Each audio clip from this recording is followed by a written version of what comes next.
नमस्कार सभी दर्शकों का हमारा साप्ताहिक कार्यक्रम to the point with Anand Vardhan आप सब लोगों का स्वागत है। आनंद, मैं आज सीधे बात शुरू करता हूँ। हमारे मोदी जी विदेश गए हुए हैं, उनको इतने सारे सम्मान मिल रहे हैं। मैं आपकी चैनल फॉलो करता हूँ, आपने इस पर कार्यक्रम भी किया, लेकिन कहीं मैंने ये नहीं देखा कि आपने उनको मुबारकबाद दी हो। अब वो इतने सारे देशों में उन्हें हाईएस्ट सिविलियन अवार्ड मिल चुके हैं। मैं अभी विकिपीडिया पर देख रहा था, 24 या 25 देश उन्हें सम्मानित कर चुके हैं। और कुछ देश ऐसे भी हैं जैसे कि पैलेस्टीन, भाई हम उन्हें चाहे सपोर्ट करें ना करें, लेकिन पैलेस्टीन ने भी मोदी जी को हाईएस्ट सिविलियन अवार्ड दे चुके हैं वो। अब इसी हफ्ते घाना ने उन्हें दिया, उसके बाद कल ब्राजील में भी उनको हाईएस्ट अवार्ड मिल गया। तो उनके लिए एक मुबारकबाद तो बनती ही है हम लोगों की तरफ से, क्योंकि ये शायद दुनिया के सबसे ज्यादा अवार्डेड हेड ऑफ स्टेट हैं। मैं ठीक से तो नहीं पता, बट मैंने ये कहीं पढ़ा है कि इतने ज्यादा अवार्ड किसी और हेड ऑफ स्टेट को नहीं मिले हैं। और जी। दूसरी चीज ये है कि कल जब ये ब्राजील में थे, एक तरफ तो प्रेसिडेंट लुला उन्हें अवार्ड दे रहे हैं, और दूसरी तरफ ये खबर आई है कि हम जो डिफेंस कॉन्ट्रैक्ट साइन करने गए थे हमारी आकाश मिसाइल्स का, वो रद्द कर दिया गया है। अब ये थोड़ा-सा गलत बात है मेरे हिसाब से। अगर आप किसी को अवार्ड दे रहे हैं तो उसके सामने तो कम से कम ऐसा मत करिए। उनको घर आ जाने देते और फिर कैंसल करते। तो वो कॉन्ट्रैक्ट कैंसल हो गया है और वो कॉन्ट्रैक्ट अब इटली को जा रहा है। तो इसके बारे में मैं आपकी टिप्पणी चाहूँगा। आनंद। मैं उल्टा शुरू करता हूँ। लास्ट क्वेश्चन से सबसे पहले आपने कहा ना कि भाई घर आ जाने देते उसके बाद करते, लेकिन हमारे मोदी जी कई चीजों में फर्स्ट है, तो इसमें भी फर्स्ट है कि वो विदेश में जाके वो जो विदेशी जो मेहमान होता है वो जानबूझ के इनकी बेइज्जती करता है। क्यों करता है ये नहीं मालूम है, लेकिन वो जानबूझ के बेइज्जती करता है। अभी आप ब्राजील का उदाहरण दे रहे हैं, याद रखिए यूएसए का उदाहरण। यूएसए मोदी जी का स्वागत, जब मोदी जी पहुंचे, स्वागत तो उसने बाहर आके तो नहीं किया स्वागत ट्रंप जी ने। मैं इसलिए इसको इस रेफरेंस को बता दूं कि कल कोई भी गूगल कर ले, जिस तरह से नेतन्याहू आए हैं तो लगा है कोई बिछड़ा भाई मिल गया है भाई। वे दौड़ के मिलना जुलना, उनकी बीवी को भी वो करना ये करना, मतलब नेतन्याहू लग रहा था कि नेतन्याहू नहीं कौन है। और उनकी एक और ध्यान रखिएगा, नेतन्याहू के साथ जब वो फोटो खिंचवा जो अभी पब्लिक किए हैं, तो इसको बोलते हैं ना रोटी तोड़ते हुए किए हैं, वो डाइनिंग टेबल पे बैठे हैं और उसके साथ किए हैं। तो वो उनके घर का मामला है, इजराइल तो उनका घर का छोटा भाई है, इस तरह के तो मोदी जी का उन्होंने बाहर आके स्वागत नहीं किया, चलिए बाकी का करते हैं, उनका नहीं किया। लेकिन जो ज्यादा बड़ा काम किया था उन्होंने ब्राजील की तरह, वो उन्होंने ये किया था कि मोदी जी के आने से पहले उन्होंने एक जहाज भर के लोगों को हिंदुस्तान में डिपोर्ट किया था हथकड़ी बड़ी लगा के। अब ये लगा था कि मोदी जी तो वहां जाएंगे और इनको बिल्कुल इतनी लाल लाल आंखें दिखा देंगे कि वो वहीं से खुद ही हथकड़ी लगा के कहीं ना घूमने लगे। भाई यही प्रायश्चित होगा कि साहब मैं आपके सामने पूरे टाइम हथकड़ी। तो हम तो उम्मीद कर रहे थे कि ट्रंप साहब खुद ही हथकड़ी बेड़ी लगा के घूमने लगेंगे। उन्होंने क्या किया कि मोदी जी जब वापस आ रहे थे तो उनके साथ साथ उन्होंने एक विमान भर के और लोगों को भिजवाया, उनको भी हथकड़ी बेड़ी लगवा के। तो इसका मतलब यह है कि आज की स्थिति में जहां मोदी जी जा रहे हैं वहां भैया भारतीयों के लिए बहुत अच्छी खबर नहीं है, वो जिस तरह से वापस भिजवाने का काम करते हैं। तो ये तो हो गई इनके कितना नेगोशिएटिंग स्किल है और इत्यादि इत्यादि।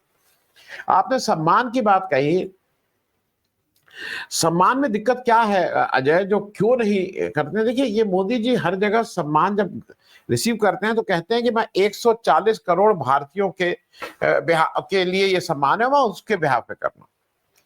अब मुझे ये बताइए कि घाना और साइप्रस जैसे देश, छोटे छोटे देश हैं, वो अगर मोदी जी के इस सम्मान बटोरने का जो उनका एक आप उसको बीमारी कहिए आदत कहिए मालूम नहीं, जो भी चीज आप मानिए, उसको वो समझ गए हैं और इनको भारत 140 करोड़ देशवासियों को अपना सर्वोच्च सम्मान नहीं दे रहा है, नंबर 2 वाला टिका दे रहा है कई जगह।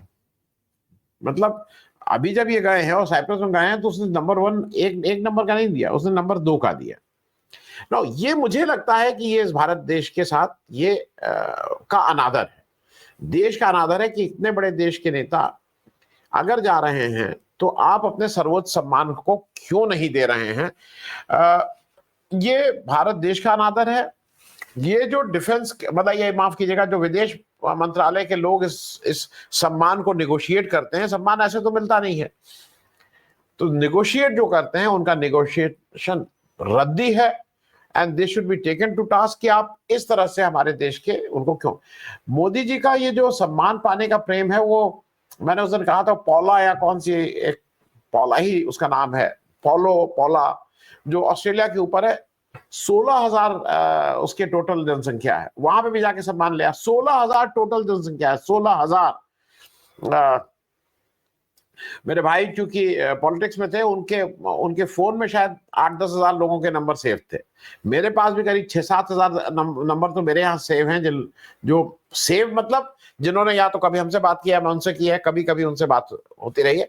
हो सकता है इस 6-7 हजार में 200-400 ऐसे हों जो शायद जीवन में एक बार बात की हो, या फोन आया हो, या फोन कहीं, या फोन ना किया, लेकिन उसमें से मेजॉरिटी वाले लोगों से आपका संपर्क है। मैं ये बात सिर्फ इसलिए कह रहा हूं कि मोदी जी सिर्फ यहीं पे नहीं रुके थे। अगर आपको याद हो, ये कॉटलर, एक जो मार्केटिंग के सारे लोग कॉटलर की, एक इन्होंने फर्जी एक संस्था आई, उसने हिंदुस्तान में फर्स्ट इंटरनेशनल कॉटलर अवार्ड किया, वो भी जाके मोदी जी पकड़ लाए, और उसके बाद दूसरा वो अवार्ड नहीं हुआ। मोदी जी को एक अवार्ड देके वो अवार्ड ही खत्म हो गया। तो ये कुछ उस तरह की चीज है कि बहुत से लोग जब, और खास करके जो नए वकील जब अपनी लाइब्रेरी बनाते हैं, तो कबाड़ी के हाथ से पुरानी किताबें भी खरीद लाते हैं, क्योंकि वो अच्छा लगता है। अगर क्लाइंट आएगा, अगर वो किताब सजी रहेंगी तो फीस ज्यादा हो जाएगी, तो इसलिए वो किताब, जो कानूनी किताबें, वो सजाना जरूरी होता है। मोदी जी, मुझे समझ में नहीं आता है कि इनको ये अवार्ड दिखा के ये कोई वोट बढ़ जाएंगे, ऐसा तो नहीं है। तो ये क्यों इस अवार्ड के पीछे इस तरह से अंधाधुंध ढंग से पीछे लगे रहते हैं, इसका ये थोड़ा मुझे लगता है कि थोड़ा इनको किसी से परामर्श लेना चाहिए कि नहीं, ये सब आप अवार्ड छोड़िए भाई, क्योंकि आपको सर्वोच्च अवार्ड भी नहीं देते हैं, आप उसी में ताली बजाते हुए खुश होकर आ जाते हैं। अजय जी आनंद, अब मैं थोड़ा सा आपसे एक जो थोड़ा चिंता का विषय बनता जा रहा है हमारे देश में, ये भाषा को लेकर हम लोग सभी थोड़ा इंटॉलरेंट होते जा रहे हैं, और ये पिछले 2-3 साल में ज्यादा रहा है। कर्नाटक का आप देख ही रहे हैं, वहां पे कन्नड़ भाषा को लेके और बाहर वालों को किस तरह से उनको मारा पीटा जा रहा है। मैं स्पेसिफिकली बात कर रहा हूँ महाराष्ट्र के संदर्भ में। वहां पे अभी राज ठाकरे और उद्धव ठाकरे, ऐसा माना जा रहा है कि ये दोनों मिलके अब अगला चुनाव लड़ेंगे, तो उसको लेकर वहां पे फिर से मराठी नॉन मराठी का राज ठाकरे ने शुरू कर दिया है, जो उनकी पुरानी आदत है, और वो मारपीट भी करते रहते हैं इसको लेके। और हालांकि उन्हें वोट कभी इस वजह से नहीं मिले हैं। अब उसके रिस्पांस में जो बीजेपी के हमारे बहुत चहेते एमपी हैं निशिकांत दुबे, उन्होंने कल एक बड़ी वो एमपी होके उन्होंने इस तरह का एक स्टेटमेंट दिया। तो उन्होंने ये कहा कि if the Thackerays go to Bihar, UP और Tamil Nadu, they will be thrashed repeatedly. Hindi में कहा, तुमको पटक पटक के मारेंगे। ये एक मेंबर ऑफ पार्लियामेंट का स्टेटमेंट है। तो एक तरफ से अगर गुंडागर्दी हो रही है और दूसरी तरफ से हमारे एमपी इस भाषा का इस्तेमाल करते हैं, तो ये हम किस तरफ जा रहे हैं। और इसी इसी मेंटालिटी की वजह से मैं कहूंगा कि कल एक बहुत बड़ी दुखद घटना हुई तमिलनाडु में। वो एक स्कूल बस थी, वहां पे ट्रेन से वो टकरा गई। अब वहां पे बजाय के इंसिडेंट को आप वहां पे उसकी जांच करें, डीएम के आ गए कि ये वहां पे जो गेटमैन था उसको तमिल नहीं आती थी, इसलिए एक्सीडेंट हो गया। मतलब हम भाषा को लेके हम कुछ भी बोलने लगेंगे, और अगर आप देखेंगे ये सारा कुछ बीजेपी या उनके जो सहयोगी पार्टीज हैं, ये लोग ये फैला रहे हैं। तो हम किस तरफ जा रहे हैं आनंद? ये भाषा को लेके ये तो ये हो जाएगा, मैं और आप तो फिर कहीं जा नहीं पाएंगे, हम अपने घर में ही बैठे रहेंगे फिर। आनंद। नहीं, अजय, मेरा थोड़ी इस बारे में मेरी थोड़ी राय फर्क है, मतलब मेरी थोड़ी अलग राय है। पहली चीज ये है कि भाषा जो है वो यूनिफाइंग, वो बाइंडिंग फैक्टर होती है। इसके बहुत से उदाहरण है। रिलीजन, जैसे हाल के उदाहरणों में पाकिस्तान जब बना तो वो तो रिलीजन के उस पे बना था, धर्म के उस पे बना था। इस्लाम धर्म, भाई दोनों लोग हैं तो ईस्ट पाकिस्तान वेस्ट पाकिस्तान बना, इसी बिना पे बना था। लेकिन वो साथ नहीं रह पाया क्योंकि भाषा के रूप में जो जो अब बांग्लादेश है वहां बांग्ला बोली जाती थी। जो वेस्ट पाकिस्तान है वहां पे पंजाबी और सिंधी का डोमिनेंस ज्यादा था, और राजभाषा के रूप में, राष्ट्रभाषा के रूप में पाकिस्तान उर्दू को अडॉप्ट कर रही थी, जिसके प्रति बांग्लादेश, मतलब उस समय का ईस्ट पाकिस्तान, आपका बांग्लादेश को ये मंजूर नहीं था। और ये जो सबसे बड़ा बाइंडिंग फैक्टर और जो सबसे बड़ा जो एक, जिसपे उन लोग एक साथ एक झंडे के नीचे जुटे और उन्होंने अपना देश अलग किया, वो भाषा थी। आप जहां बैठे हुए हैं हैदराबाद में, ये याद रखिएगा कि तमिलनाडु से एक लंबा आंदोलन चला था तेलुगु भाषा को लेके, और उस समय जब आंध्र प्रदेश बना था तो उसके, अगर मैं गलत नहीं हूं तो श्रीराम लाल श्रीलाल, मैं नाम वो भूल रहा हूं, उन्होंने लंबा आंदोलन किया था और भूख हड़ताल की थी, उनकी जान चली गई थी। और तमिल से ये तेलुगु भाषा के नाम पे ही ये राज्य अलग हुआ था। ये बात इसलिए मैं कह रहा हूं कि भाषा के मामले में सब लोग सेंसिटिव होते हैं, इसमें कोई दो राय नहीं है। तो पहली चीज ये है कि आप अगर किसी अच्छा, ये सब जो हो रहा है वो हिंदी हिंदू हिंदुस्तान कि अगर इस देश में आपको रहना है तो आप हिंदी सिर्फ बोलिए, एक ही रिलीजन होगा हिंदू हिंदू, और मतलब हिंदी हिंदू हिंदुस्तान की क्या इन लोग बार बार नारा देते हैं। मेरा कहना यह है कि जो राज ठाकरे कर रहे हैं वो सबको पता है, राज ठाकरे के उसको कोई अप्रूव ही नहीं कर सकता है। अब बीजेपी क्यों कर रही है, इस पे करना चाहिए। बीएमसी इलेक्शन सामने आ रहे हैं, बीजेपी को पता है कि अगर राज ठाकरे और उद्धव ठाकरे एक साथ आ गए हैं तो राज ठाकरे का अभी तक वो इलेक्शन में बिल्कुल भी सक्सेसफुल नहीं रहे हैं, बिल्कुल ठेठ फेल्योर रहे हैं, बहुत ही असफल राजनीतिक रहे हैं जहां तक सीट की बात है। लेकिन जो जिस तरह की राजनीति बीजेपी करती है वो उसी राजनीति को वो भी करते हैं। बीजेपी हिंदुत्व करती है, वो मराठी मानुस करते हैं। तो वो मुझे कोई ऐसा नहीं लगता है कि बीजेपी को ये कहने का उनके लिए ये हक है। बीएमसी इलेक्शन है, वोट को कंसोलिडेट करना है, और उससे ज्यादा वोट को कंसोलिडेट करना है बिहार में, क्योंकि अब महाराष्ट्र के इलेक्शन हो चुके हैं, अब तो 4.5 साल बाद होंगे, बिहार का इलेक्शन सामने खड़ा है। और वो कहीं अगर बिहारी अस्मिता और इस तरह का कुछ अगर निशिकांत दुबे कुछ करने में सफल हो जाते हैं तो इससे बीजेपी का उल्लू सीधा हो जाएगा।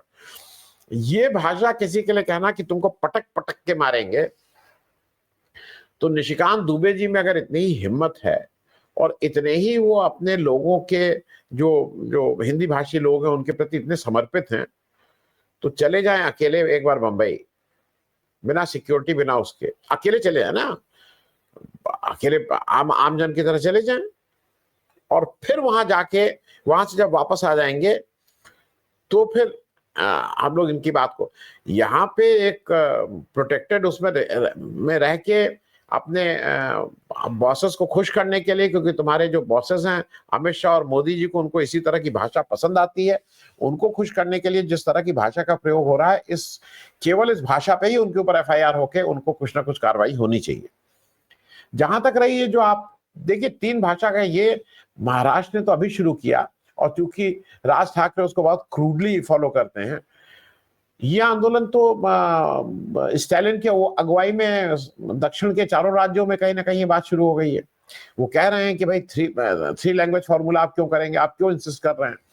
और मैं भी ये मानता हूं कि अगर आप जिस राज्य में रह रहे हैं उस राज्य की जो भी भाषा है वो आपके स्कूल में और आपको आनी ही आनी चाहिए, इसमें कहीं कोई दो राय नहीं है। और मैं एक चीज और बता दूं, उसको बता के खत्म करूंगा। बिहार की जो भाषा वो हिंदी नहीं है। बिहार की ओरिजिनल भाषा मैथिली, भोजपुरी और मगही है। हिंदी को आप संपर्क भाषा के रूप में कह सकते हैं। मैं ये बात इसलिए कह रहा हूं कि ये बिल्कुल ठीक है कि निशिकांत दुबे जी ने जो कहा वो तो नहीं है, लेकिन जो भी हमारे घर के, मेरी मेरी बेटी मुंबई में रहती है, मेरी नत, और मुझे ऐसा लगता है कि अगर वो आप मुंबई में रहते हैं, जीविकोपार्जन कर रहे हैं, तो आप कोई मास्टरी मत कर लीजिए, आप कोई पीएचडी उसमें मत कर लीजिए, लेकिन साल 2 साल में 3 साल में एक वर्किंग मराठी तो वहां के रहने वालों को, जो जिनको जीवन भर रहना है वहां, मान लीजिए कोई नौकरी करने गया है कि एक साल रह के वापस आ जाए, ठीक है, उसके ऊपर वो प्रेशर नहीं है, लेकिन ये उन सारे लोगों के लिए जो हिंदी भाषी महाराष्ट्र में रहते हैं, अगर आप एक नई भाषा, और महाराष्ट्र नहीं, देश के किसी भी कोने में रहते हैं, अगर वो तेलंगाना में रहते हैं, वो तमिलनाडु में रहते हैं, वहां की लोकल भाषा सीखने से आपका सामंजस्य बेहतर होगा, आपको आदर ज्यादा मिलेगा और आपके लिए ही अच्छा है।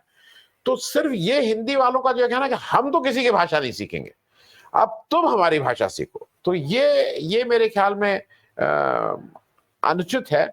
और मैं एक छोटा इंसिडेंट बता दूं कि कल ही परसों मैंने किसी का देखा, किसी ने कहा, उसने कहा कि फ्रांस वो गए थे और उन्होंने कुछ, उनको समझना था, वो समझ नहीं पा रहे थे, तो जो वो किसी जिसके पास भी गए, उससे इन्होंने कुछ बताने की कोशिश की, उसने कहा नहीं, तो इन्होंने फिर अंग्रेजी में बताया, तो उसने साफ कहा कि we don't know English. France में घूमने आए हो तो या तो फ्रेंच बोलो या अपनी बात करो, या अपनी साइन लैंग्वेज, या वो, अब तो खैर आसानी हो गई, गूगल से आप ये कर लेते हैं, लेकिन मेरे हिसाब से वो राष्ट्र में ये धर्म से ज्यादा जो सबसे बड़ी चीज, किसी भी, माफ कीजिएगा, किसी भी राज्य को जो सबसे बड़ा यूनिफाइंग फैक्टर होता है वो भाषा ही होती है। और मैं चलते चलते एक बात कह दूं, क्योंकि आप वहां से रहे हैं, आप वहां, जैसे दक्षिण भारत की भाषाएं बहुत समझ में कुछ भी नहीं आती हैं, उसी तरह से मैंने देखा कश्मीर की जो भाषा कश्मीर में बोली जाती है वो भी बिल्कुल समझ में नहीं आती, वो बिल्कुल फर्क भाषा है। जैसे आप थोड़ा बहुत गुजराती, मराठी, बंगाली, इन सबको आप खुद सिर पैर समझ सकते हैं कि आप क्या कह रहे हैं। पंजाबी, आपको एक जनरल सेंस तो है ही कि ये क्या कहा जा रहा है, हो सकता है 100% ना समझे, लेकिन वहां का भी, मैंने कहा भाषा की बात चल रही थी, तो आप जहां से हैं वहां की भाषा भी बिल्कुल फर्क है। अजय जी आनंद, अब मैं बात करूंगा तीसरा टॉपिक आज का, जो ये स्ट्रैटेजिक रिवीजन, इंटेंसिव रिवीजन जो हमारा इलेक्शन कमीशन ने शुरू किया है बिहार में। ये 24 तारीख को नोटिफिकेशन आया और बहुत जल्दी जल्दी काम हो रहा है, कह रहे हैं आज आधा उन्होंने कर भी दिया है आज। तो इलेक्शन कमीशन कह रहा है ये क्लीन अप है और इसके खिलाफ पूरा इंडिया अलायंस खड़ा हो गया है।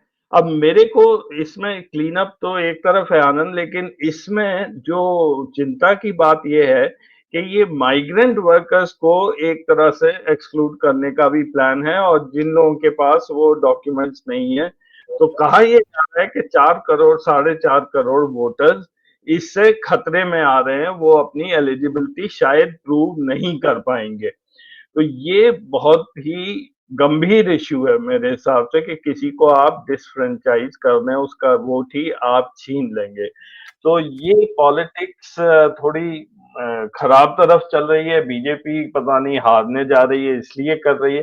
तो आपने इस पर एक कार्यक्रम अलग से भी आप कर चुके हैं, तो थोड़ा सा हम लोगों को भी समझा दीजिए कि ये किस तरफ हो रहा है, क्योंकि अगर ये बिहार में हो गया तो ये बाकी जगह भी फिर आप नहीं रोक पाएंगे, ये बाकी प्रदेशों में भी जाके, ये तेलंगाना में भी हो जाएगा, तमिलनाडु में भी हो जाएगा, ये सब इलेक्शन अब आने वाले हैं। आनंद जी, देखिए अजय, ये बहुत स्पष्ट है, इसमें कहीं कोई दो राय नहीं है कि ये एक धर्म समुदाय को, खास करके मुसलमानों को टारगेट किया जा रहा है, इसमें कोई लाग लपेट की बात नहीं है, नंबर 1। नंबर 2, जो ज्यादा इंपॉर्टेंट बात है, इलेक्शन कमीशन का काम किसी की नागरिकता प्रमाणित करने का नहीं, it is not his job. Registrar general of India जो है होते हैं, उनका ये काम है, ये इलेक्शन कमीशन का काम नहीं है। ये नंबर 2 बात हो गई है। अब जरा आ जाएं, इनकी जो गिनती है वो भी गलत है, मतलब ये बेसिक्स पे भी। अच्छा, जब आप झूठ बोलते हैं, जब आप किसी और के कहने पे बिना अपना दिमाग लगाए कोई जल्दी जल्दी किसी मतलब अपने आका के कहने पे हुक्म बजा रहे होते हैं, तो आप अपना होमवर्क पूरा नहीं करते हैं। ये जो बार बार आंकड़ा दे रहे हैं, ये बता रहे हैं कि 7 करोड़ 90 लाख लोग इनके वोटर थे एज ऑन डेट। नए ऐड होंगे करीब, वो अलग बात है। और उसमें वो कह रहे हैं कि 1 जनवरी 2023 को इसमें से मोटे तौर पे मैं बोल रहा हूं करीब 4.96 या 4, मोटे तौर पे मैं उसको राउंड ऑफ कर रहा हूं 1-2% के मार्जिन के साथ, 5 करोड़ वोटर ऑलरेडी इनके हिसाब से 1 जनवरी 2003 को थे। उनको उनको केवल एक एक एक फिर से प्रमाण पत्र देना है, लेकिन उतना ज्यादा नहीं देना है। और जो बाकी 3 करोड़ हैं, जो 1 जनवरी 2003 के बाद नए वोटर बने हैं, उनको बहुत डिटेल चीजें देनी है, उस पर मैं बाद में आऊंगा। उसकी 11 लिस्ट इन्होंने दी है कि इन 11 में से कोई भी प्रमाण पत्र दे दीजिए, इत्यादि इत्यादि। अब 4-5 चीजें आ रही हैं। पहली चीज ये है कि आप ये जो, अच्छा, ये सब्जेक्ट टू वेरिफिकेशन है, कोई भी जाके देख सकता है। 2004 का लोकसभा का इलेक्शन, आप किसी भी साइट पे चले जाइए, आप विकिपीडिया चले जाइए, इंडिया वोट्स पे चले जाइए, इलेक्शन कमीशन की साइट पे चले जाइए। 2004 में, ये 1 जनवरी 2003 की बात कर रहे हैं, 2004 में बिहार में कुल मतदाता इन साइट से 5 करोड़ 5 लाख थे। जो ये भी वही फिगर कह रहे हैं, 2003 में उससे थोड़ा कम कह रहे हैं, 4 करोड़ 96 लाख है, कुछ इस तरह का कह रहे हैं, तो 5 करोड़ के आसपास। अब मुझे ये बताइए, ये आज कह रहे नहीं, वो जो 5 करोड़ मतदाता थे वो तो हैं, ये जो 3 करोड़ नए ऐड हुए हैं, हमें इनसे इनका इनका इनके माता पिता, इनका तो प्रमाण पत्र चाहिए ही, डेट ऑफ बर्थ और प्लेस ऑफ बर्थ, इनके माता पिता का भी डेट ऑफ बर्थ और प्लेस ऑफ बर्थ चाहिए। पहली चीज, क्या 1 जनवरी 2003 के बाद अभी तक 2025 में हम लोग बैठे हैं, पिछले 22 साल में कोई किसी भी मतदाता की मृत्यु नहीं हुई है? मतलब वो जो 5 करोड़ उस समय थे, वो 5 करोड़ आज भी जिंदा हैं। तो भाई सबको फिर बिहार ही चलना चाहिए। अगर वहां कोई मरता नहीं है तो इससे अच्छी स्टेट कौन सी हो सकती है? सब लोग वहीं पे माइग्रेट कर जाएं और वहीं पे रहने लगे। एक जैसे इकागाई या कौन सी एक जापान का एक गांव है जहां पे वो 100 साल, तो सबको वहां माइग्रेट कर जाना चाहिए। जो वहां की फिगर ही है उसके अनुसार 1 करोड़ से ऊपर लोग, करीब 1 करोड़ 10 लाख लोग मर चुके हैं वोटर। ये समझना इसलिए जरूरी है कि आप जो 5 करोड़ कह रहे हैं और कह रहे हैं 3 ही करोड़ का, वो ये नहीं है। 1 करोड़ 10 अगर जोड़ देंगे तो आपको 3 नहीं, आपको 4-4.25 करोड़ लोगों से आप वो डॉक्यूमेंट मांग रहे हैं, क्योंकि वो जो मरे, ये नए जो हुए, वो 3 करोड़ नए नहीं हुए, वो 4 करोड़ से ऊपर नए मतदाता हुए हैं। तो इन सारे लोगों से आप ये कह रहे हैं कि वो लाओ अपना डेट ऑफ बर्थ और प्लेस ऑफ बर्थ। पहली बात तो ये हुई। दूसरी बात ये है कि आप और हम, मुझे ये बताइए, आप अपना प्लेस ऑफ बर्थ कहां से देंगे? क्योंकि हम सब लोगों के पास हाई स्कूल की मार्कशीट है, कि एक मार्कशीट या वो है, उसमें लिखा हुआ है date of birth, place of birth नहीं लिखा हुआ है। आपको आपका लड़का जो 2003 के बाद वोटर बना है हैदराबाद में, उसको आपके से आके पूछेगा कि अपना प्लेस ऑफ बर्थ आप क्या देंगे डॉक्यूमेंट, अजय? अच्छा, अब दूसरी बात यह है कि जो इन्होंने 11 डॉक्यूमेंट्स को लिस्ट किया कि ये 11 डॉक्यूमेंट्स हैं जिनको आप ले आइएगा और उसको हम प्रूफ मान लेंगे। उस 11 डॉक्यूमेंट में सबसे इंपॉर्टेंट, जो सबसे ज्यादा मांगा जा रहा है, वो डोमिसाइल होता है, आप वहां के रहते हैं। अच्छा, इन 11 डॉक्यूमेंट में आधार कार्ड नहीं है। Aadhaar card is not a document which election commission is agreeing. लेकिन डोमिसाइल अगर आपका है तो डोमिसाइल बनवाने के लिए आधार कार्ड चाहिए। तो ये कुछ अजीब मंद बुद्धि लोगों के दिमाग की उपज है। और मैं 2 बातें और कह दूं, क्योंकि वो समझना जरूरी है। इन्होंने एक बेईमानी का काम और किया है, ये कई लोग उससे कंफ्यूज हो रहे हैं। एक तो बीएलओ है। बीएलओ ये बूथ लेवल ऑफिसर होता है, जो कहीं ना कहीं सरकारी मुलाजिम होना चाहिए, चाहे वो आशा वर्कर हो, चाहे वो मतलब वो सरकारी होना चाहिए, उसको ये एक्स्ट्रा काम दे दिया जाता है। अब बीएलओ के साथ साथ इन्होंने कहा है कि हमने 1 लाख स्वयं सेवक इसमें और जोड़ लिए हैं। हालांकि अखिलेश यादव कह रहे थे उसमें आर क्यों हटा दिया, राष्ट्रीय स्वयं सेवक ही बोल देते। 1 लाख स्वयं सेवक इन्होंने 2 दिन के अंदर या 4 दिन के अंदर रिक्रूट कर लिए। ये जब 10,000 लोगों को बिहार या उत्तर प्रदेश में वो रिक्रूट करना होता है, जहां पे लोग पैसा दे रहे होते हैं, उसमें तो 4 बार पेपर वो लीक होता है, 5-6 साल लगते हैं, वो तो रिक्रूट कर नहीं पाते हैं।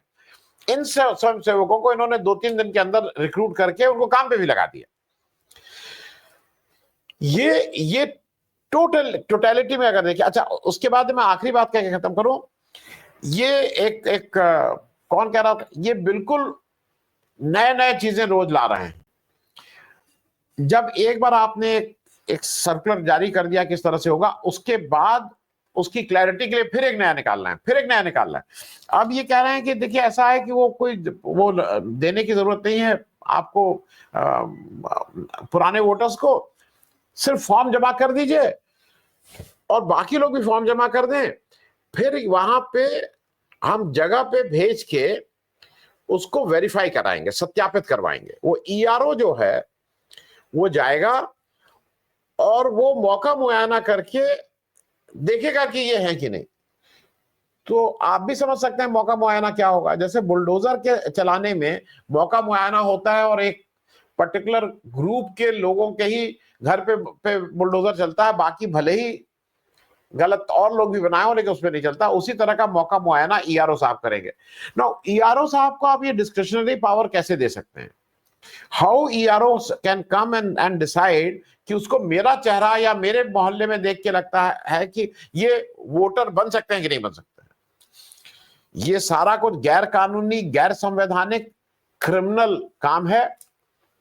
उम्मीद है कि कल ये लोग सुप्रीम कोर्ट गए हुए हैं, सुप्रीम कोर्ट इस पे कोई ना कोई वो करेगा, क्योंकि देश संविधान से चलता है।